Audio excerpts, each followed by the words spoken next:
I saw her was at the Naval Air Station in Alameda, California on a morning in February 1945. You'd have never known to look at her that she was a battle-scarred veteran who had fought bravely in the Philippine Sea and had practically been destroyed. When I thought of what this carrier had been through, how she'd fought with flying colors, I was proud to be assigned to her. I'd heard a lot about her captain, too. I was very anxious to meet him, maybe a little nervous even, because he was supposed to be as tough as the ship. He was reputed to be one of the toughest men in the Navy to serve under. Whether he was a fair man, too, or just tough, time would tell. In a little while now, I'd meet him. Lieutenant Commander McIntyre reporting aboard. Of course, Father McIntyre. Welcome aboard, Lieutenant Hanson. I'm glad to be here, Lieutenant. We didn't expect you until Pearl.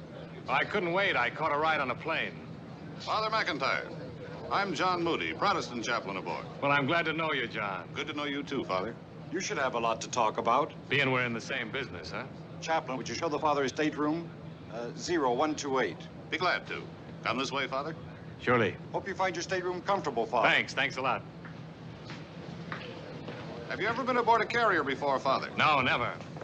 I want to know this one from stem to stern. I want to know all of her people. Well, that'll take a lot of knowing. We have over 3,200 men aboard this ship. Well, that should be enough for both of us. Many Protestants? Quite a few. How is your turnout? Oh, it could be better. Or maybe I can be of some help. What? Oh, I promise not to steal any of your customers. Padre! Remember me? Pete Kelly. Wow. The last time I saw you was in a hospital bed in Pensacola. He ditched his training plane, nearly drowned himself. That was a close call. Close enough. I remember a pretty girl that used to visit you in the hospital.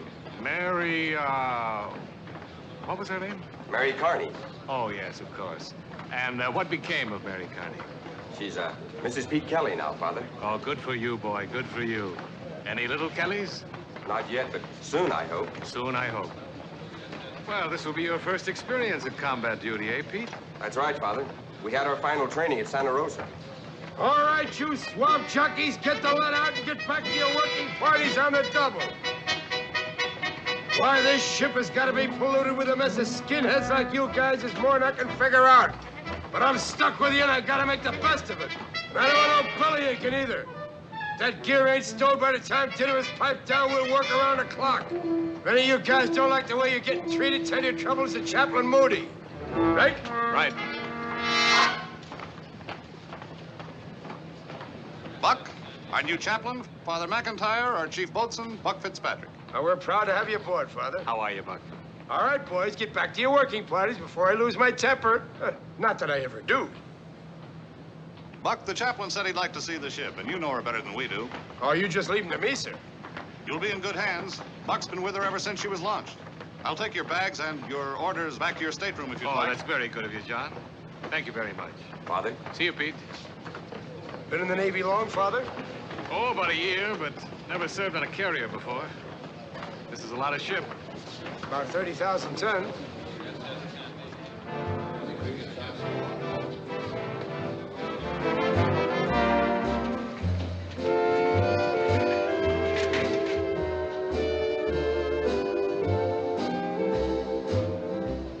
Good band. And a good leader, Eddie Everett. Used to be a radio headliner. You've probably heard of him. Yeah, I think I have.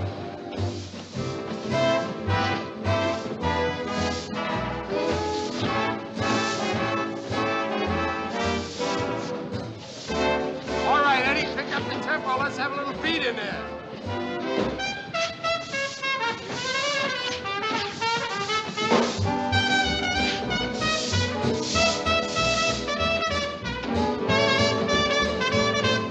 Shall we go? After you.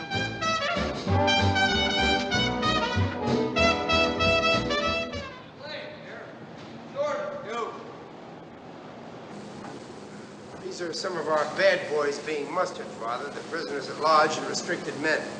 For their sins, huh? Oh, nothing serious. Just fighting, coming aboard Croc, you know, the usual. But you take that one guy at the end, Chris Jordan. There's a case for you. Tough guy? Just in trouble all the time. Nothing serious, just stubborn. Maybe he needs a little help from my department. Well, I don't know, Father. Maybe he doesn't want to go to heaven. Hey, mate, we got a lot of main and ship to do. Let's go.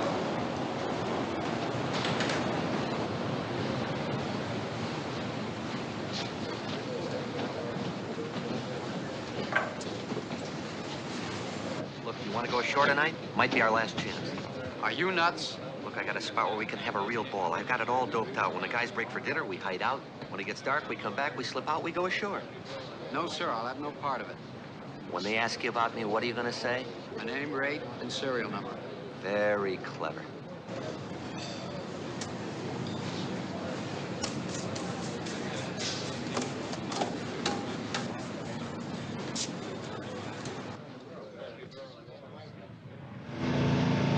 We're going topside now, Father.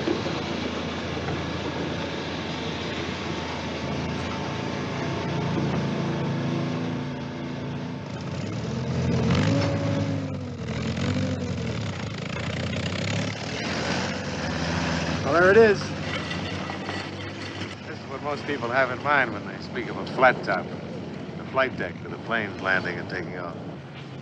What they don't know is that the main part of a carrier is down below. That's where her heart is. Our ship is as long as 3 football fields if you stretched them out end to end. And below decks, we've got everything you'd find in the average American town. And we also have the best barber shop in the Navy. You with the new air group? Yeah, I'm turret gunner on Ensign Pete Kelly's plane. My name's Halsey. William. Come again? William Halsey. Yeah. Okay, Admiral. Address and nearest of kin. What do you want that for? Nothing's gonna happen to me. I hope. Oh, yes, there is. After the war. Look, son.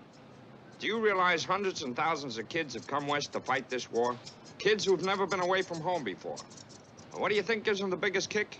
California. And when the war's over and them same lonesome kids come back, where do you think they'll be heading? California. What do you think they'll be looking for? Dames. Right. What does that lead to? Marriage. What happens as a direct result? Babies. That's what can happen to you, Admiral. No kidding. If you play your cards right. Hey, give me some of that foo-foo, will you? See, kid, in my business, I sort of got nature working for me. I'm in real estate. I'll put a roof over your head. Where do you think you're gonna want it? Where else but in California? Say, you must be from California. Hey, this kid's pretty smart. This is your new chaplain, boys, Father McIntyre. Howdy. Hi, Father. Oh, no, carry on, fellas. The best way for us to get acquainted is at services. Well, Father, that's about the end of the 50-cent tour. You want to go further? Yeah, let's keep going, as long as my legs hold out. I'll see you in church. So long, Father. So long, boys. Where was I? California. Oh, yeah. See, kid, my old man's got a 60-acre orange grove right in the heart of San Fernando Valley. When I get back, I'm gonna rip up them trees, and I'm gonna build homes for vets. When them guys come pouring off them ships into the arms of their ever-loving babes, the little love nests are gonna be ready and waiting for them. 4 bedrooms, 2 heads, no money down, move right in. Now we're in the after engine room, Father. This is well below the waterline. This is one of the 4 engines that'll drive the ship through the water at almost 40 miles an hour. Big, huh? Oh. Commander? Good afternoon, Buck. I'd like to have you meet our new chaplain, Father McIntyre, Commander Glasson. Glad to know you, Father. Welcome aboard. Thank you. Well, that's about the end of the tour. Has the father seen steering aft yet, boats? No, sir. Of course, you wouldn't want to see that. That's a way aft. You gotta go way down. Yes, I'd like to. If you're not too tired. Oh, no, I'm feeling fine. I was thinking that maybe you might be getting a little... No. Steering aft. Thank you, Commander. Steering aft he wants to see. There's nothing back there he's got to see. More stairs to climb.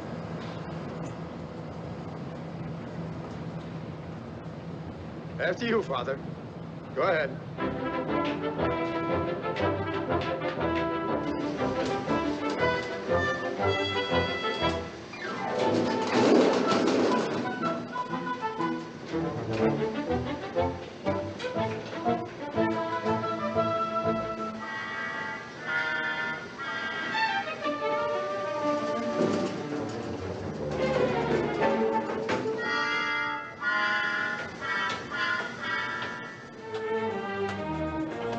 it, Father.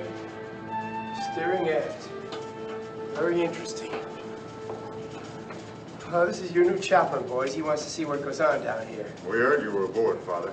I'm Marty Brennan. Marty, how are you? This is Archie Golder. Hello, Archie. Tom Short. Tom? Well, so this is where the ship can be steered by hand, huh? Yes, sir, in case the main controls in the pilot house are damaged or shot away.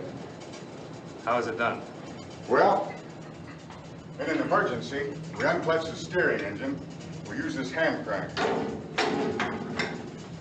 We get our directions from the pilot house over the sound power phones.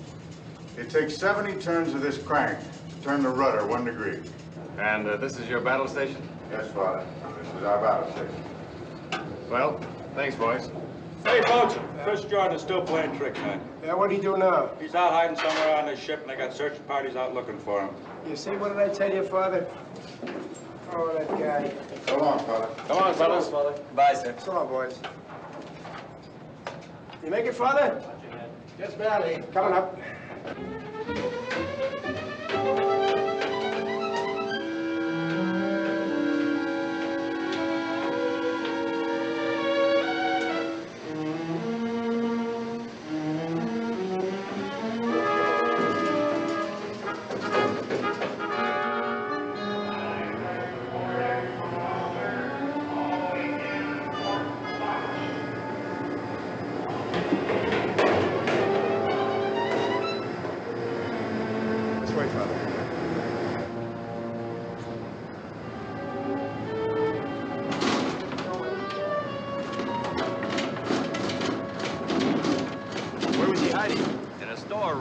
Probably had something better to do ashore. No telling what this guy might do, sir. Let's go, Jordan.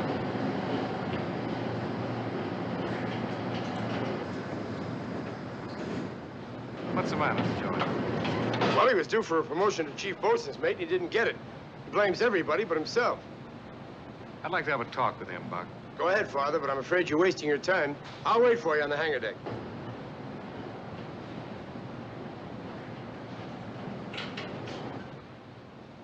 I'm Father McIntyre, the new chaplain. I'd like to speak to this man alone. All right, sir. Howdy. Hello, sir. Sit down. Well, first you can forgive my curiosity, and then you can tell me what's wrong with you. Physically or spiritually? Mentally?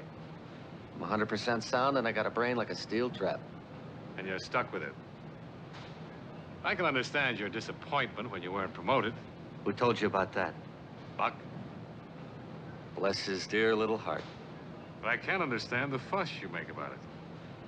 Got a raw deal. They promoted a guy with half my experience. I've got more sense than a lot of those dopes wearing chief's hats. I'm a high school graduate. Oh, a high school man. But, by your behavior, you're proving they were right. I got a sneaking idea they were wrong. Wouldn't be trying to sell me a bill of goods, would you, Father? Like religion, for instance? Well, religion is my job. Sooner or later, I get around to it. But right now, all I'm trying to do is straighten out a fellow who's headed the wrong way. Your hatred doesn't hurt anybody but yourself. I don't hate anybody, Father. I like everybody on this ship, especially dear old Buck. I just want to get as far away from them as possible, that's all. You requested a transfer? Naturally, but they ignore it. And I don't like being ignored.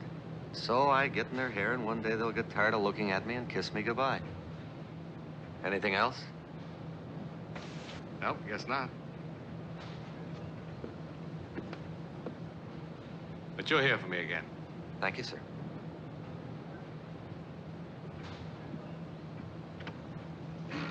If you were a betting man, Father, I'd lay you 10 to 1 you didn't get the first base. No, I didn't. But I'll be up at bat again. And if I were a betting man, I'd be inclined to take your bet. Father McIntyre? Been looking all over for you. Heard you were aboard. I'm Commander Matthews. Well, how do you do, Commander? Our executive officer, Father. He's been with the ship ever since she was commissioned. Welcome aboard. Thank you, Commander. Commander Matthews, report to the captain's cabin. Come along, Father, and meet the captain. Oh, I'll be glad to. Well, Buck, thanks for everything. Okay, Father. Be seeing you. More coffee, Father? Yes, thanks. Just a drop. That's enough. It's enough. Thank you. Well, I've heard some great things about your ship, Captain. You got a lot of battle stars. I wasn't with her when she got them. They gave her to me after she was hit by a Jap suicide plane, and I brought her back for repairs. She's my first big command. He forgot to tell you, Father. The captain took a demotion in order to take over command of this ship. Well, that demotion wasn't much of a sacrifice. I was a fighter pilot for years, flew off the old Langley. I always wanted to command a carrier. I've done just about everything in this Navy, even swabbed decks. You see, Father, I started as an enlisted man on what they call a Mustang. And the fact that I began at the bottom has always been a kind of a challenge. Yes, I can understand that. That's my wife and daughter, Leslie. Leslie's 16. She graduates from high school this year. I hope I'll be there to see it. She looks more like my wife than she does like me. Well, that could be a break for Leslie. It is. We'll be the flagship of a task group dedicated to a difficult, dangerous mission. We've got a great crew, but during the session in dry dock with so much leave, the usual thing happened. They slacked off. The men have been getting a little out of hand, Captain. Well, now it's time to take in the slack. Father, it's great to have you aboard. It's great to be aboard.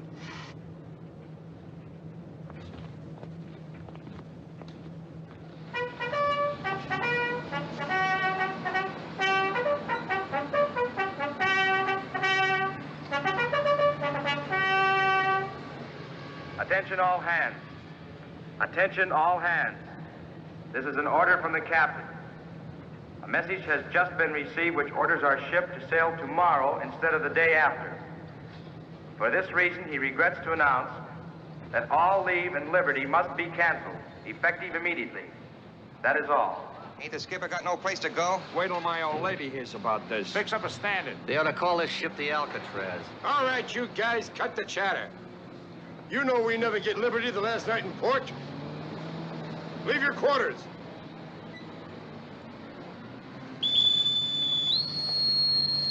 Now the smoking lamp is out throughout the ship while taking aboard aviation gasoline and fuel oil.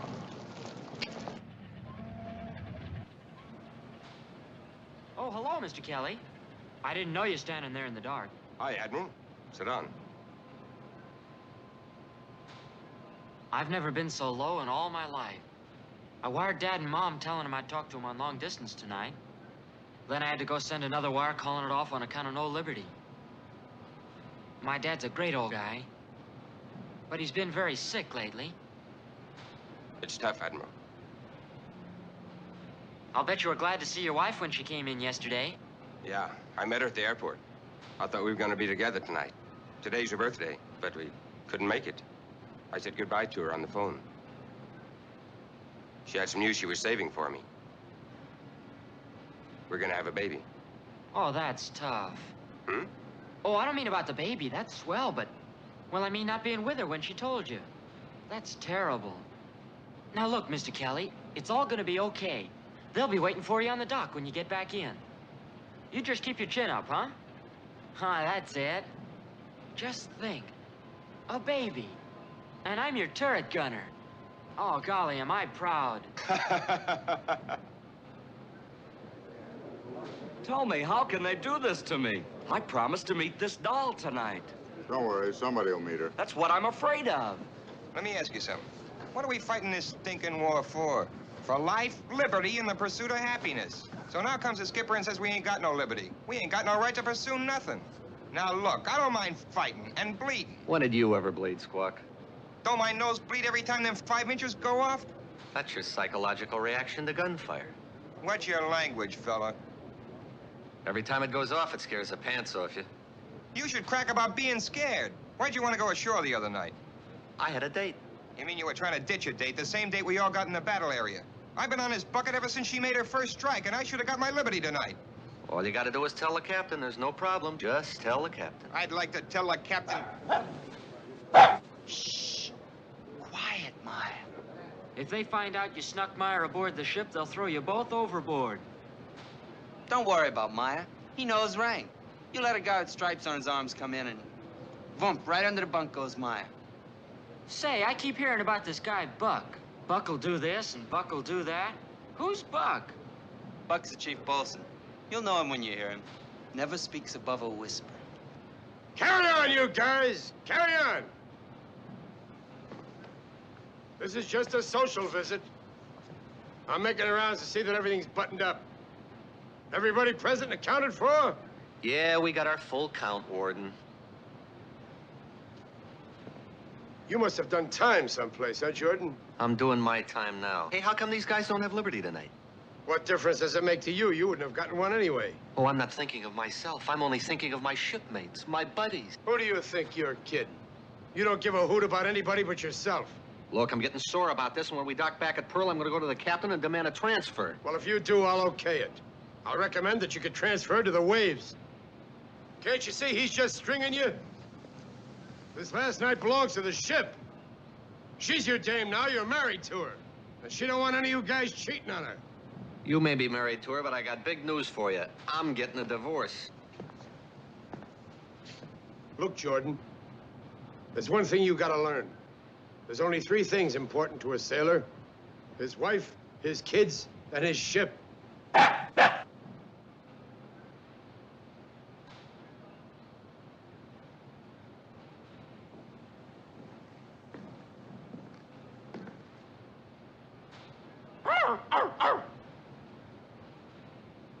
Oh, so you imitate dogs, huh? Yes, sir. You imitate any other animals? No, sir. Just dogs. Well, go ahead, do a dog. Imitation of a dog with a can tied to its tail.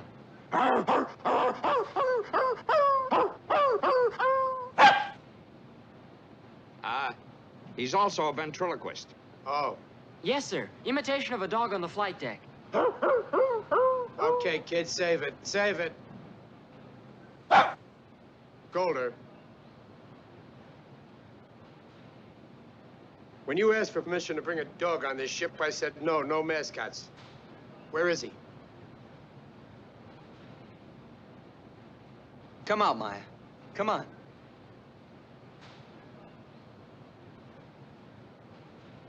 Please don't make me give him up, sir. You know the regulations. If we'd have had to leave, I was gonna take him ashore and find a home for him. It's no use, Golder. If I let you guys have your own way, you'd make a floating zoo out of this ship.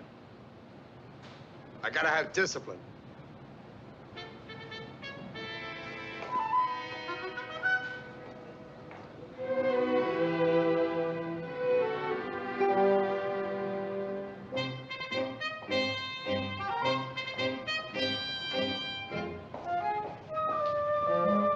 All right, Pooch, you beat it. You don't belong on this ship.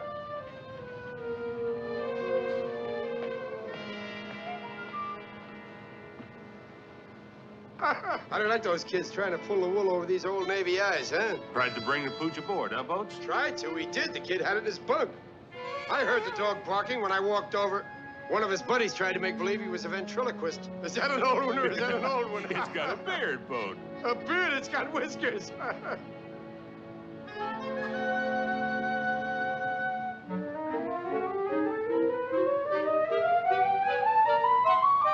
Good night, Lieutenant. Good night, Boats.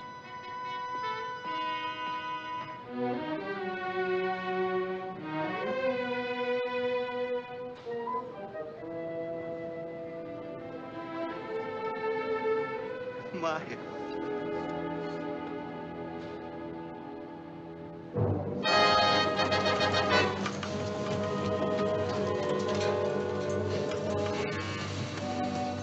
On the morning of February 7th, 1945, the ship was ready to leave from the anchorage at Alameda.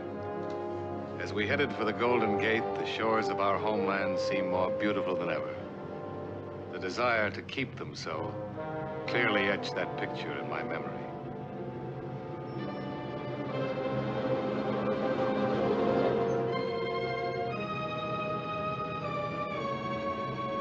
On the way to Pearl Harbor, intensive training was the order of the day. There was a big job ahead of us, and everyone had to be ready. Torpedo defense, torpedo defense. General quarters, all hands ready to battle, Sergeant. All hands man your gun stations.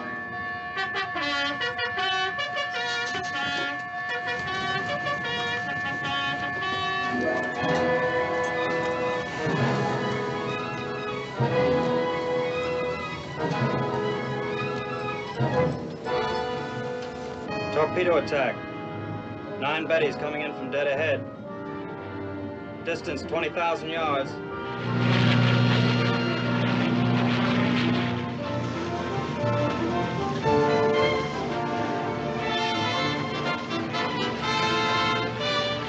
All 40mm mounts ready.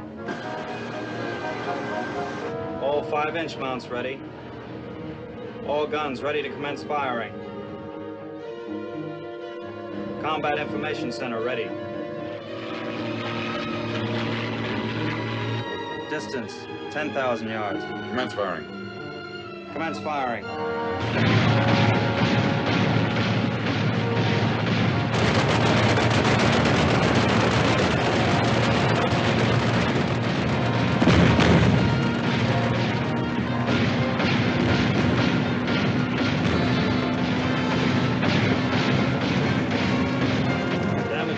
Reports condition yoke is set throughout the ship. Main control reports all boilers on the line for full power. Cease firing. Cease firing.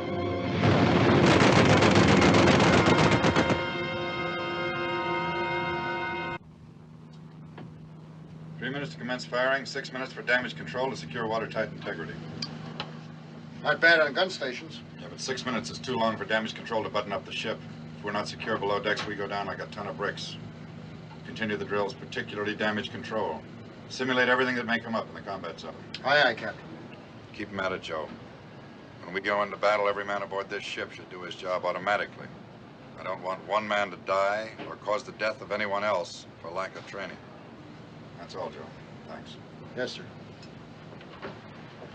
Some of you guys seem to think we won a war in the first round, but that ain't the case. We got a long way to go before the final bell, and it's going to get tougher every minute. You guys get all thoughts of the beach, dames, and liberty out of your mind for keeps. There just ain't no such thing where we're going, and thinking about them only fouls up the work that's cut out for us. And another thing. On the way to Pearl, we're going to drill around the clock. And you go to these drills on the double. And from now on the double means you've got to move faster than sound.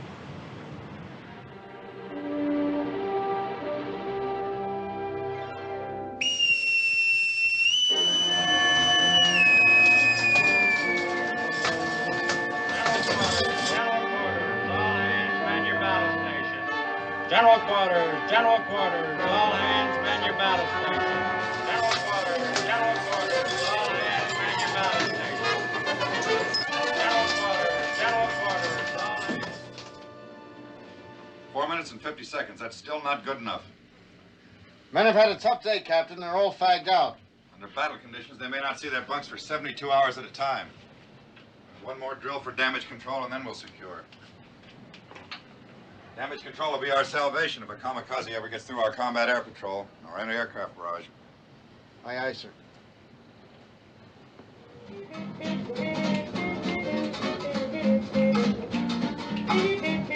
Cut out the lights, man, and call them off.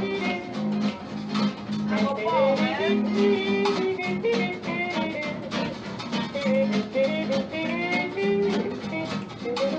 Get him, man. Get him rolling that guy. You know what I mean?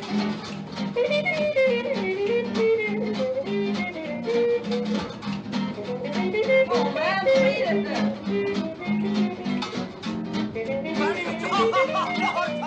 Honey, no, honey! Mama, come get your baby boy. Hey, you guys, wait till you hear this good one I finally found on the shower room floor. It's from Squawk's girl. Dear Sweetie Pie, I sleep every night with a picture you sent me under my pillow, and every morning I kiss your big blue eyes. Hey, give me that. It thrilled me to hear how you shot down an enemy plane single-handed. Give me that. And Here. saved your ship from home to your ever-loving plum cake. Wise guy. Your Annie. All right, wise guy. All right. What's coming off here? Squawk, I've told you. You know, when you throw a left, you gotta keep your guard up. Otherwise, you're wide open for a right. You know, I've told you this. All right, knock it off. You're both on report for fighting. Fighting? Need fight with my old pal Squawk? We're playmates. I was just giving him a couple of lessons in the manly art of self-defense. You don't believe me? Ask anybody. Ask Father Joe.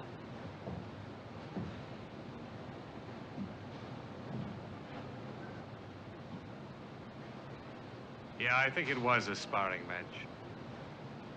Okay, Father, but you guys watch it. We've got enough trouble on the ship the way it is. May I be forgiven for that white lie? Maybe you boys are a little overtrained. A little overtrained? Are you kidding, Father? This is the first night we've had without a drill. Well, you better make the most of it. Get yourself a good night's rest. So long, Father. Thanks, Father. Good night, fellas. Father. Good night, Father. Hey, good night, Father. See you later. See you later.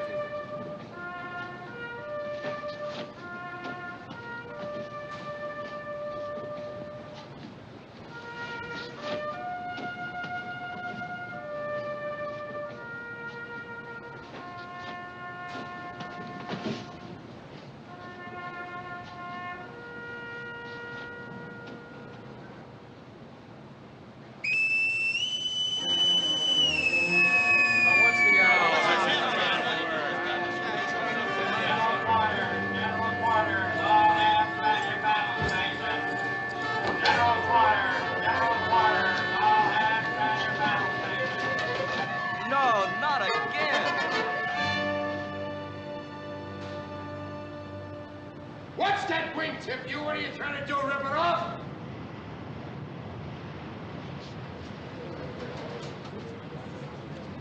More training? We've got some night fighters out. We're respotting the deck. We'll need more room to take them aboard when they come back. This is the last one, kids!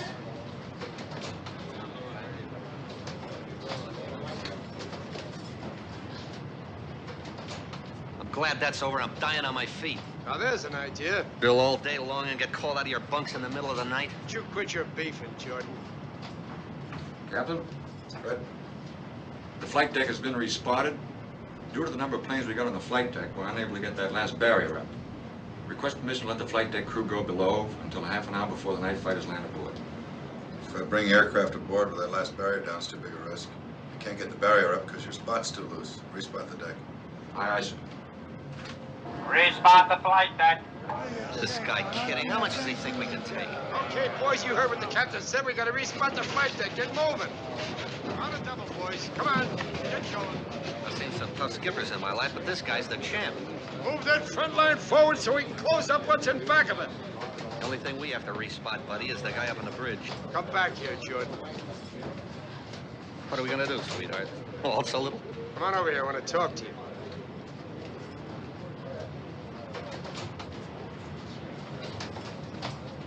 You know better than to sound off like that.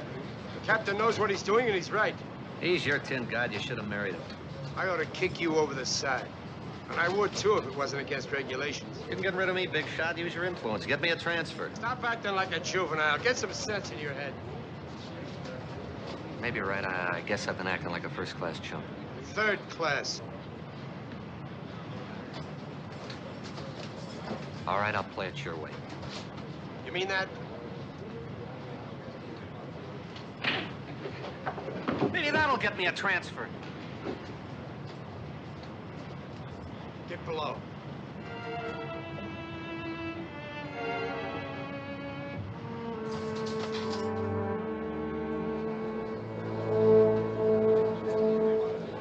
Lieutenant Fitzpatrick, report to the captain on the bridge.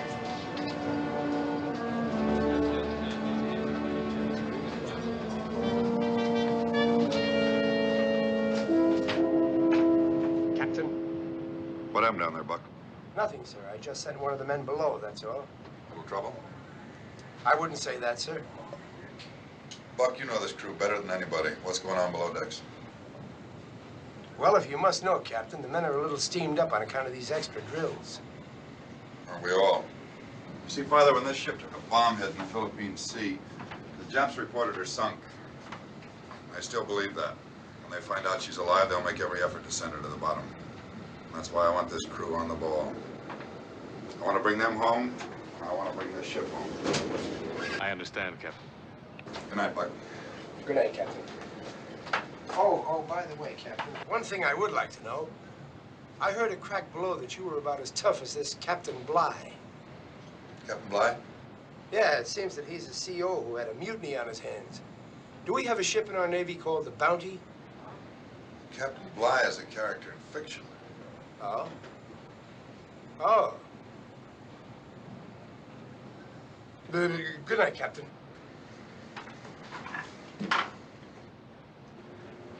Hey, Father. Oh, hello, Chris.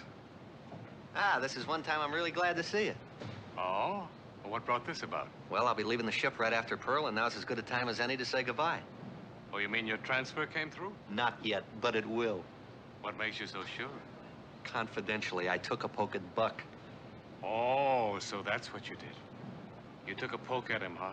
He's probably up reporting me right now to the old man. They may give me the works, but at least I'll get a transfer off this ship. Well, it's been nice knowing you, Father.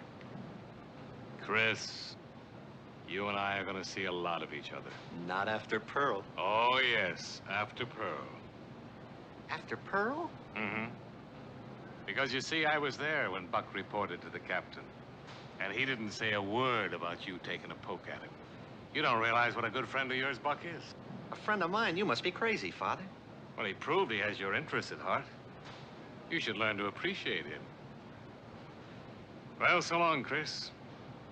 Life is full of surprises, huh? Dirty double-crosser.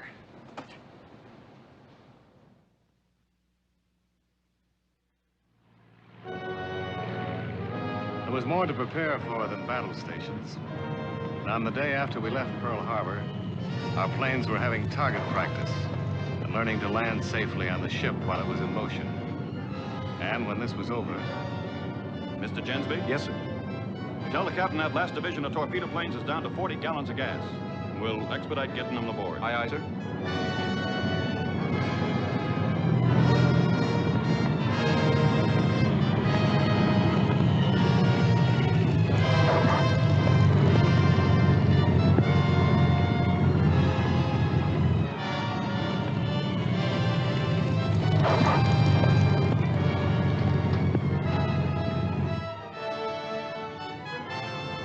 Who's the pilot of that last plane? Kelly, sir. Your young friend from Pensacola. How much gas have we got left, Pete? Practically none.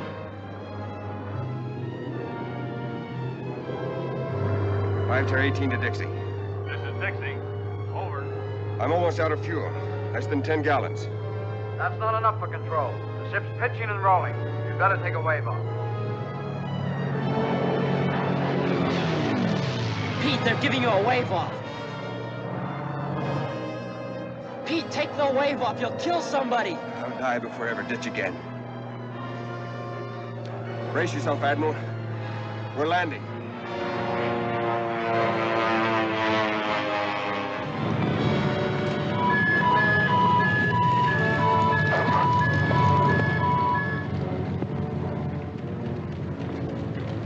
Tell the air officer to have the pilot of that plane report to the bridge. Aye, aye, sir. The captain wants the pilot of 5 Tear 18 to report to the bridge, sir. Very well.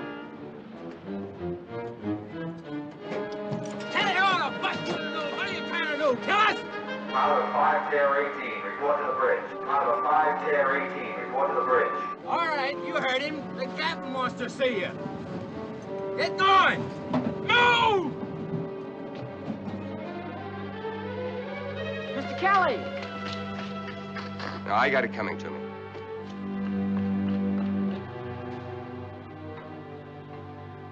Ensign Kelly, Captain. Torpedo Squadron 5. Didn't you recognize the wave-off signal the LSO gave you? I was almost out of gas, sir. And afraid to ditch? No, sir. But the plane... Only a miracle kept you from crashing into those other planes, killing a number of people, including you and your crew. Think of that? Yes, sir. Gasoline system's open for refueling. A fire could spread to other parts of the ship. A wave off from the LSO is mandatory. It must be obeyed. But, Captain, if you... Your attention, Mr. Kelly. If you go wrong on a simple training problem like this, what are you going to do in a real fight? You won't have any time to think then. Your reactions will have to be instinctive. If they're not, you'll get yourself killed, and you'll kill a lot of other people we can't afford to lose. Many of the men aboard this ship were with her in her worst hours of trial. They faced death many times to keep her afloat. And I'm not going to let any second guesser foul them up. Is that clear? Yes, sir. Mr. Kelly, you're relieved of any further duties involving flying. That's all. Yes, sir.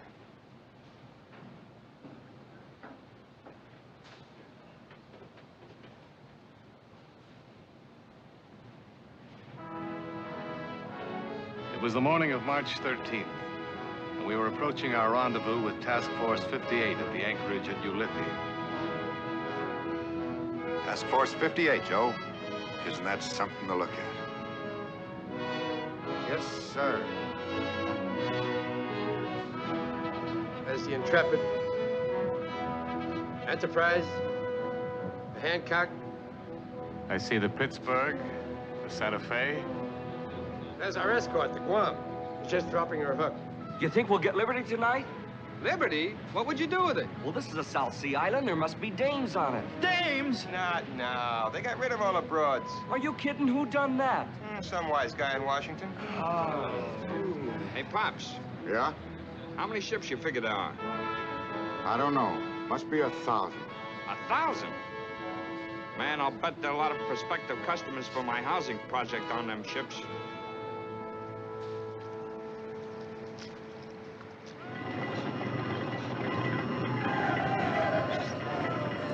Fail call!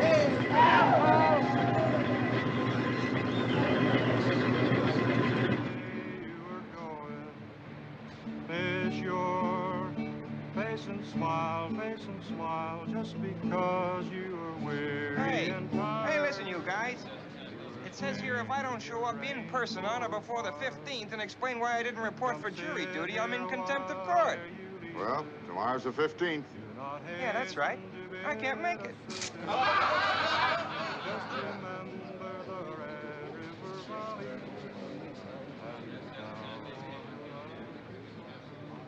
I've seen you do that a half a dozen times, Buck. How come you don't open them? These are from my dead past. Huh? A doll? A Jezebel. I married her. So? She sued me for divorce. Named the Navy as correspondent. She claimed I loved the Navy more than I did her. How about that? She get it? Nah, the judge said love of the Navy was no infidelity and threw the case out of court. I haven't seen her in over 3 years now. She gets part of my pay. She keeps writing to me. When I'm done, I'm done. Here. Take him back. Take him back. Take him back. I'm sorry, Father.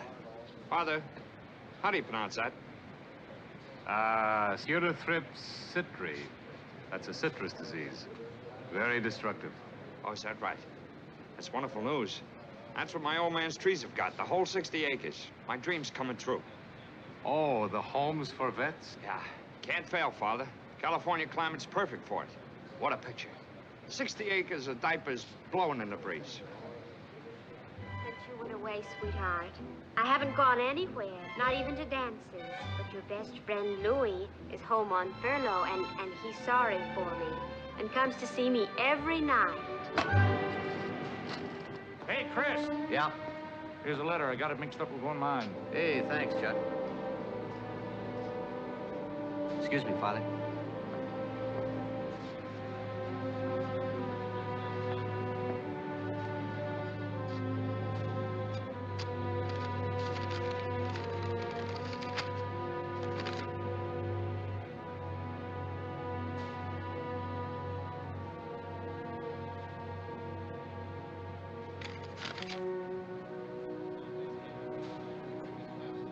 I'm gonna have twins.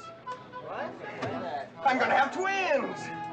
You sure don't show it, Mr. Kelly. No, Mary and me, my wife.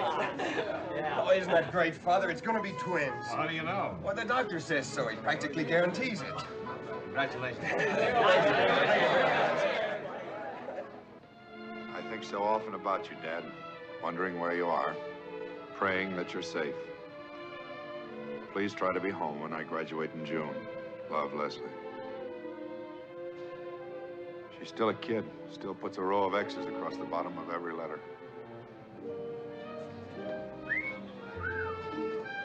Yeah. It's been a long cruise, hasn't it?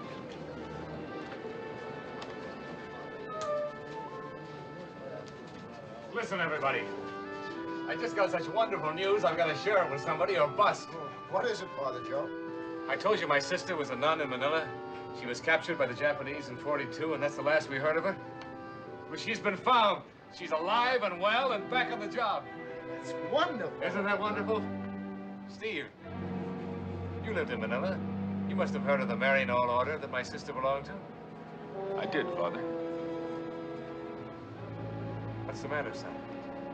My mother and brother escaped from Manila. They were working with a native underground. My mother was captured. This letter from my brother says that she was executed as a spy.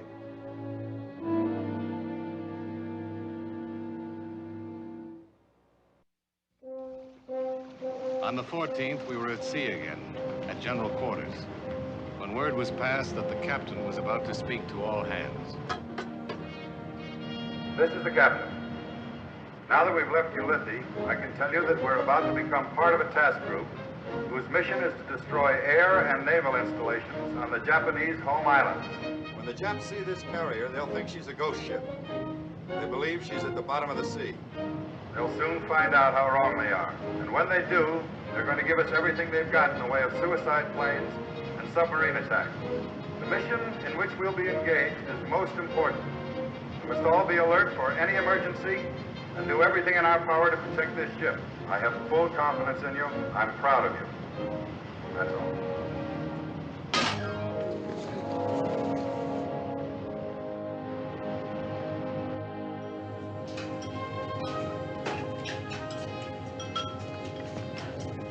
Hi, Admiral. I understand your pilot won't be flying anymore. Don't worry about Mr. Kelly. When the first mission comes up, he'll be flying it, and I'll be with him. Walikowski, the captain's orderly, tells me he doesn't stand a chance. Walikowski, what does he know? He's got big ears. He knows what goes on up there. Well, then he shouldn't blab about it. Mr. Kelly passed up a wave-off. That's serious.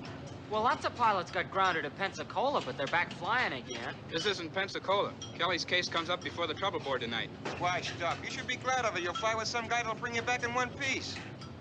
I'm gonna go talk to the captain. You're gonna what? I'm gonna go see him. No enlisted man can get to the captain without permission. You couldn't even get past Walikowski. Well, I don't see why not. Lots of guys got to talk to Lincoln during the Civil War. I'm gonna try it. Lincoln. See what he gets for reading books?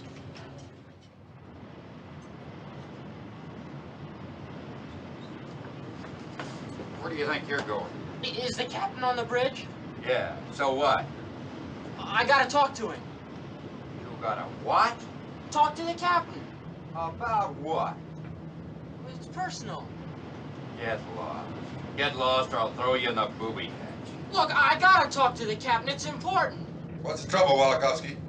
It's an enlisted man, Captain. I think he's nuts. I am not. Send him in here. Aye, aye, sir.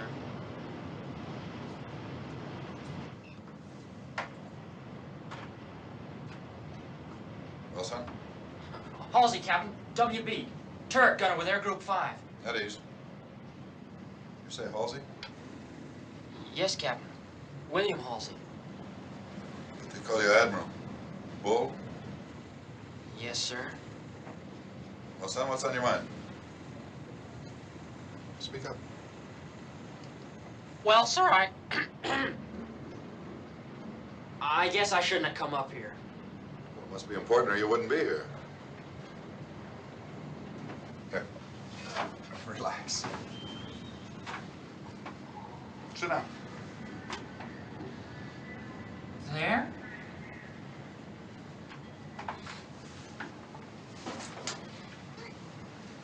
Cigarette? No, thank you, Captain. I don't smoke. Mr. Kelly don't want me to. Mr. Kelly?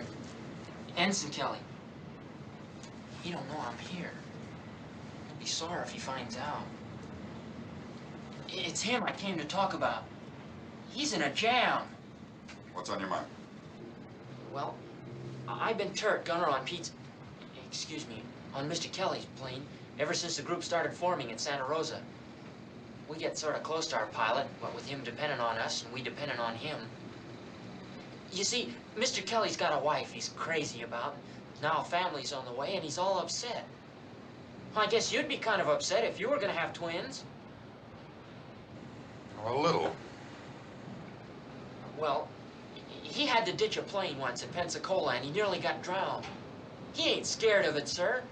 But a guy with his responsibilities wouldn't be blamed for being sort of careful. He should have taken that wave off. But I'll bet even you might have pulled a crazy stunt like that when you were a young pilot. I might have. As far as Kelly's concerned, I can't tell you what my decision will be until I see the findings of the trouble board. Well, couldn't you pull your rank on the board, Captain? You think the captain ought to do that? No, maybe not. Honest, I hate to keep plugging like this, but couldn't you give me just a little hope? Well, you know my decision will have to be based on what I think's best for the ship. But what you've told me about Mr. Kelly will make my decision easier. I hope I'll be able to restore him to flying duty. You mean that, sir? For real? For real. Oh, gee, Captain, you don't know what this means to me. Maybe I can do something for you someday. I'm sure you can. Yes, sir. I mean, aye, aye, sir. Thank you, Captain. Thank you, Admiral. One of these days, they're gonna come and get you with a butterfly net. Get lost, or I'll throw you in a booby hatch. Why, you... Volikovsky? Yes, sir.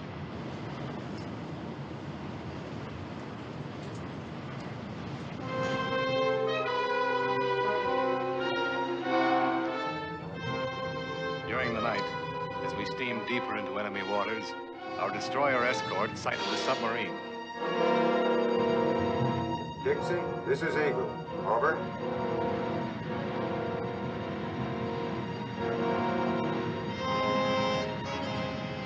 Dixie, this is Eagle. Over. Eagle, this is Dixie. Over. I have a submarine contact dead ahead of me, sir. Bearing 000. Over. Roger out. Right standard rudder. Right standard rudder, sir.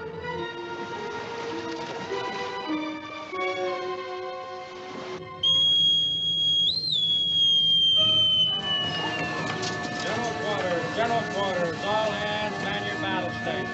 General quarters, all hands, man your battle station. Captain, sonar contact bearing 000, range 400 yards. Come left 10 degrees, Mr. Gower. Come left 10 degrees. Keep setting, Mr. B.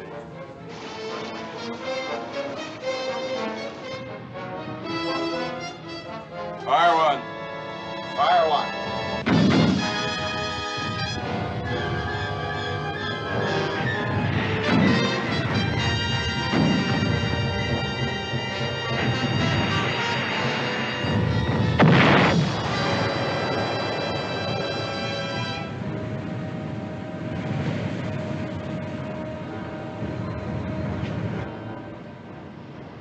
Got him. Dixie, this is Eagle. Over. Eagle, this is Dixie. Over. We've got him, sir. We got him. You sure? Yes, sir. I have an oil slick and debris on the surface. Over. Well done. Out.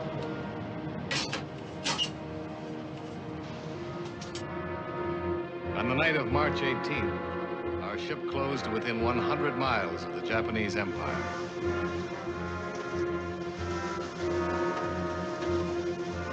In the ready room, the squadron commander was briefing his pilots on the job waiting for them the following morning. Their main mission was to destroy any combatant ships in Kobe Harbor. And the happiest man among them was my young friend from Pensacola, Ensign Kelly, who had been reinstated. Tomorrow's the day we've been waiting for. And you guys will really have something to cut your teeth on. And while we're at it, let's give Tokyo Rose something to really talk about. The enemy expects us. And he'll throw everything at us but the geisha girls. Okay, aircraft assignments on the board. Let's go hit the pads. We're gonna need all the rest we can get. During the night of the 18th, no rest for those whose battle stations were in Combat Information Center. Unidentified aircraft appeared on the radar screen constantly. We were so close to Japan now, and our force was so large that we had been accurately spotted by the enemy. Any second, we could be blown to pieces. Hey, Squawk. I wonder what's going on up there. Japs are looking for us. You can depend on that. As we steamed nearer to our enemy's homeland, through dangerous waters with enemy planes searching for and making attacks on different units of our force, the night was one of continuous alarms.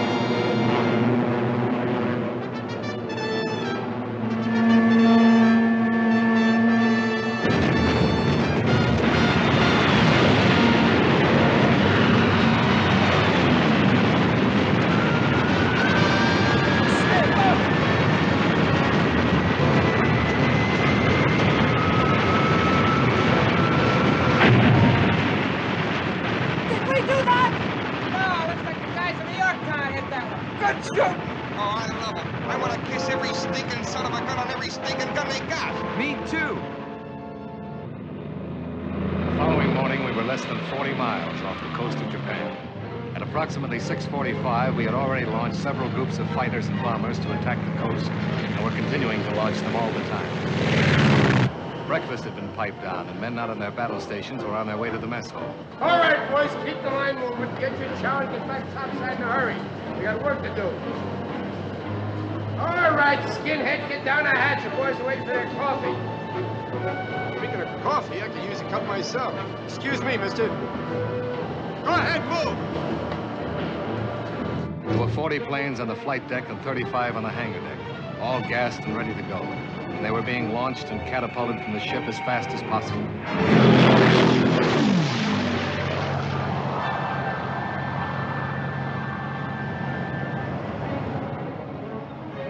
Keep moving, boys. Step lively. Lively now. Hey, you know what I like about sea duty? What? Nothing.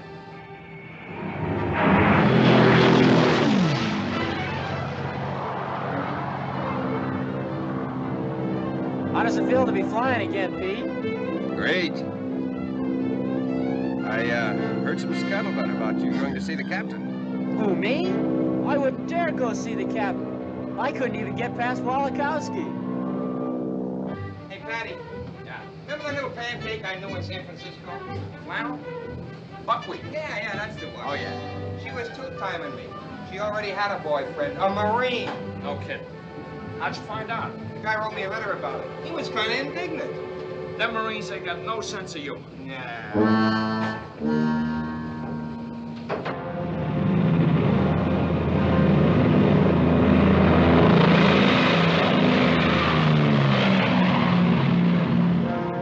CBS message from Hancock, Captain.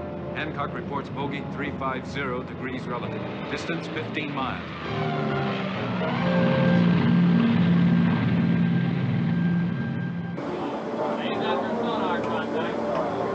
Captain, Combat Information Center reports radar screen shows no sign of reported bogey. Very well.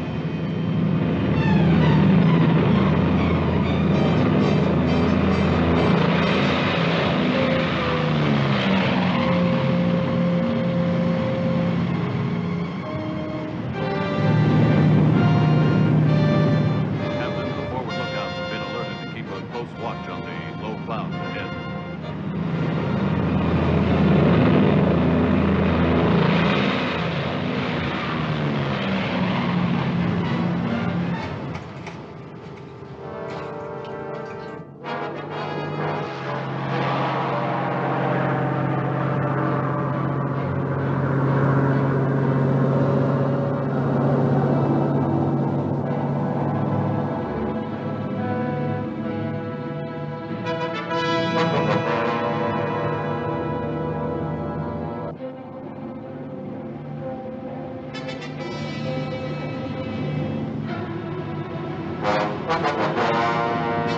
Unidentified aircraft on port beam.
raging out there. Try the other hatch, Squirrel, see if it's cooled down any.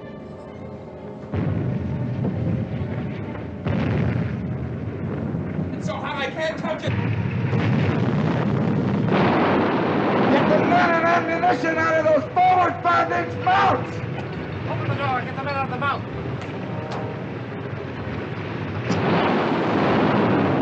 The captain says the compartments directly below are on fire. The magazines are liable to go any minute. Get all the ammunition out of there.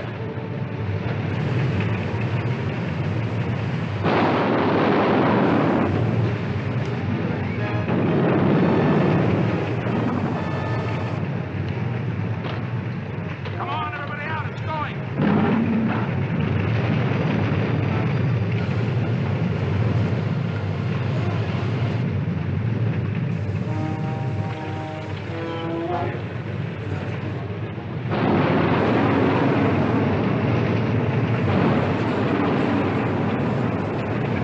They're ahead.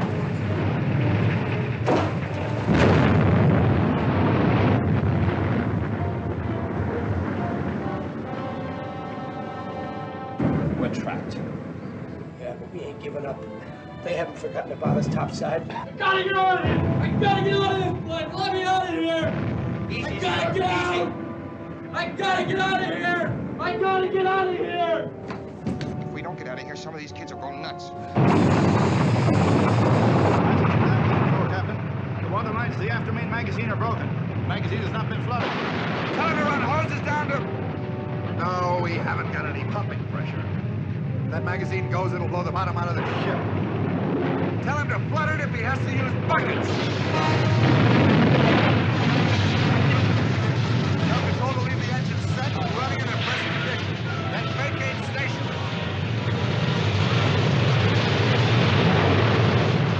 Get those men out of the number 3 5-inch mount! The ammunition locker. What about it? The fire. That locker's not more than 150 feet away. If that goes, we're done for. Quiet. Some of these kids are ready to crack. I gotta get out of here. I don't want to die. I don't want to die. Somebody, I gotta let me out of here. Easy, son. Easy. They haven't forgotten about us. Sure wish the chaplain was here. What for? Well, he could say a few words. Buck, why don't you pray? I am praying. I mean out loud. Me? Yeah. I think it'll help the guys. All right, fellas. We need help, fellas.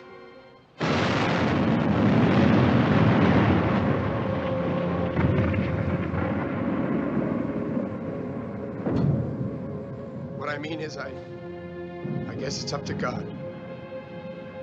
And I ain't kidding when I say I sure hope he knows how we feel about this.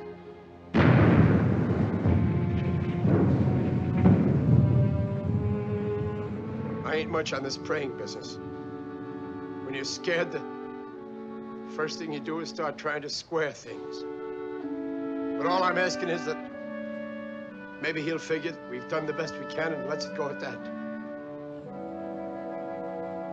We didn't ask to get in this spot, so maybe he'll give us a break. Maybe he'll take a chance on us, figuring that we'll all try to do better. I guess this is a funny kind of praying to you guys, but it's what I'm thinking and what I'm asking.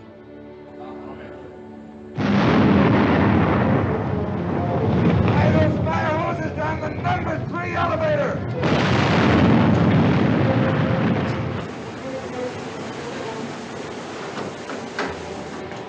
Hey, Father, what about the kids in the mess hall? Looks bad. They're trapped by fire on both sides. We don't get to them in a hurry, they'll suffocate. The mess hall? That's easy. Hey, Jordan, where are you going? See you later, Father.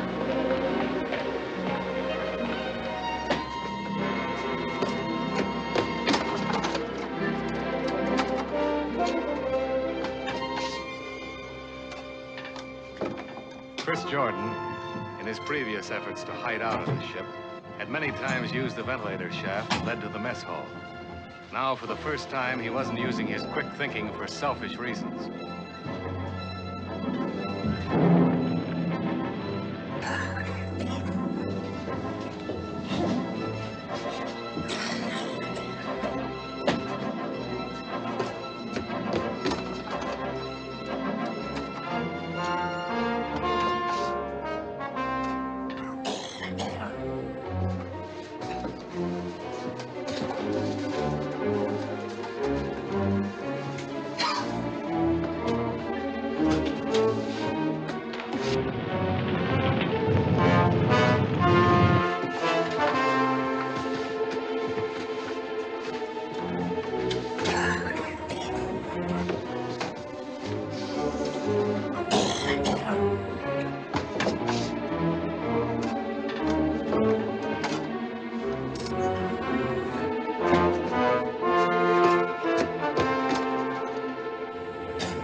Through the ventilator trunks.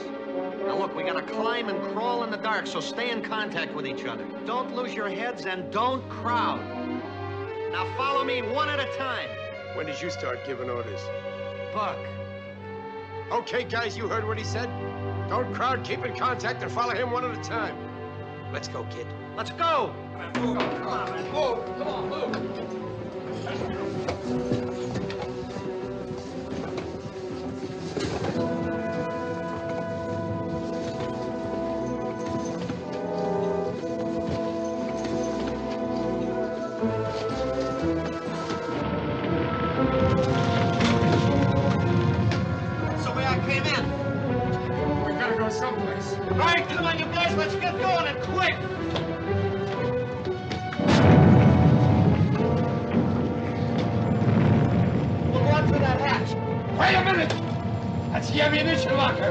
We gotta take that chance. Let's go!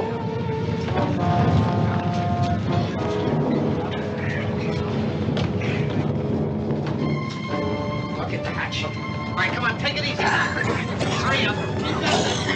Keep up. Hurry up. Hurry up. Keep going. Take it easy.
They'll abandon this bucket. We're not going to abandon her. You're married to her. You don't ditch your wife because somebody sets her afire. Now stop being juvenile. Get some sense in your head. All right, let's get the road.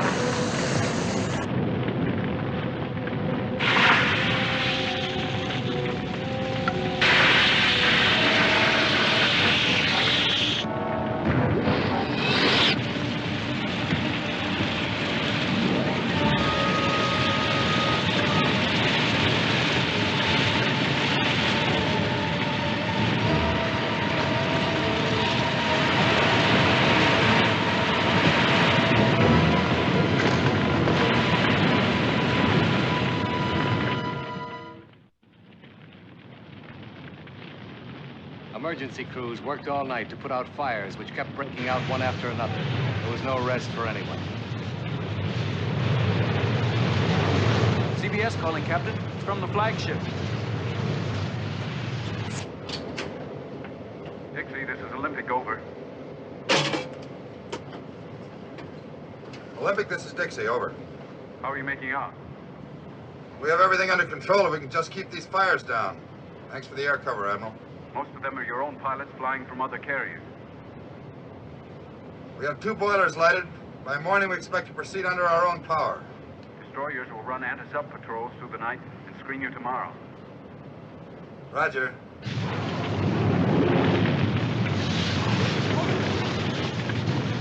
can only keep them off our necks till morning. One more bomb or torpedo might send us to the bottom.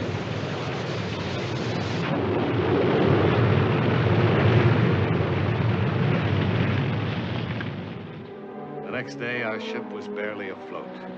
The enemy bombs had wreaked havoc everywhere. And it was a question whether we'd be able to make it back to Ulithi or not.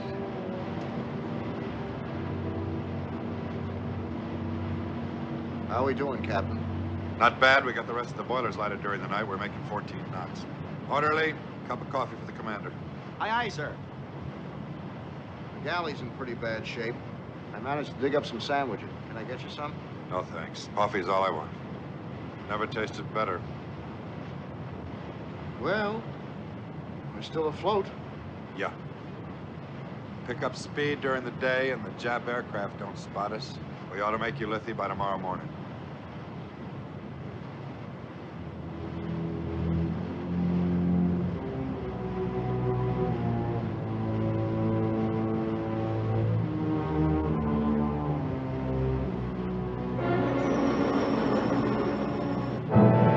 Unidentified aircraft on port beam.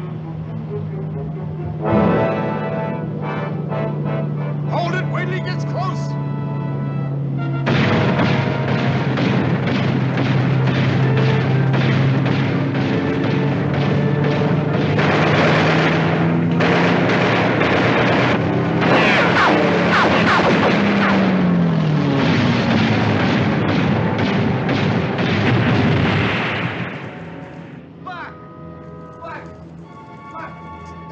Stand back, you guys. Haven't you ever seen a dead man before? I ain't dead, you dumb jerk. Corman, Bearhand, bring a stretcher over here. Hurry up. Take it easy with him now. Easy. Hurry up, you guys.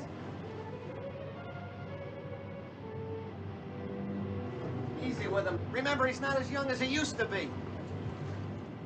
Wait till I get on my feet again, I'll show you.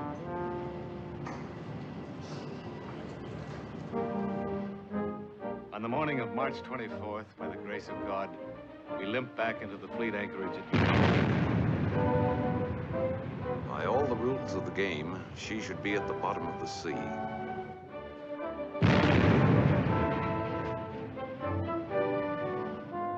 Here the job of cleaning up began. We had a crippled ship, but after 2 tries, the enemy had still not been able to make a ghost ship out of her.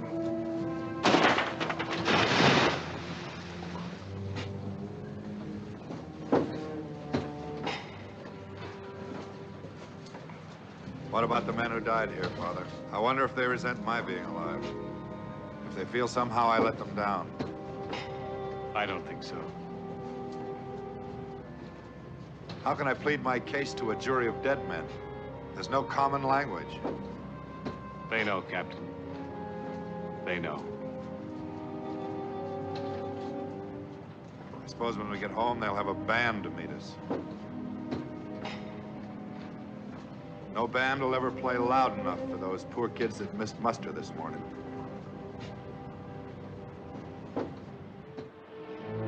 We were not out of danger yet, however. We still had to take the ship back to the Brooklyn Navy Yard, 12,000 miles away. The job seemed almost insurmountable. We had only 700 men out of the original 3,000 with whom to take the ship safely home. And there was the possibility every inch of the way of attack by plane or by submarine. Men now had more than home on their minds. They had prayers on their lips. On the way to Hawaii, we held a memorial service for those who had given their lives, our shipmates, our friends. After we had honored the dead, we decorated some of the living. Jordan, bosun's mate first class, front and center.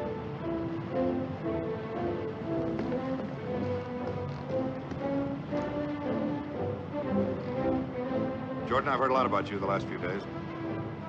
You're out of uniform. Take off that white hat. Try this one on for size. Congratulations, Chief. Thank you, sir.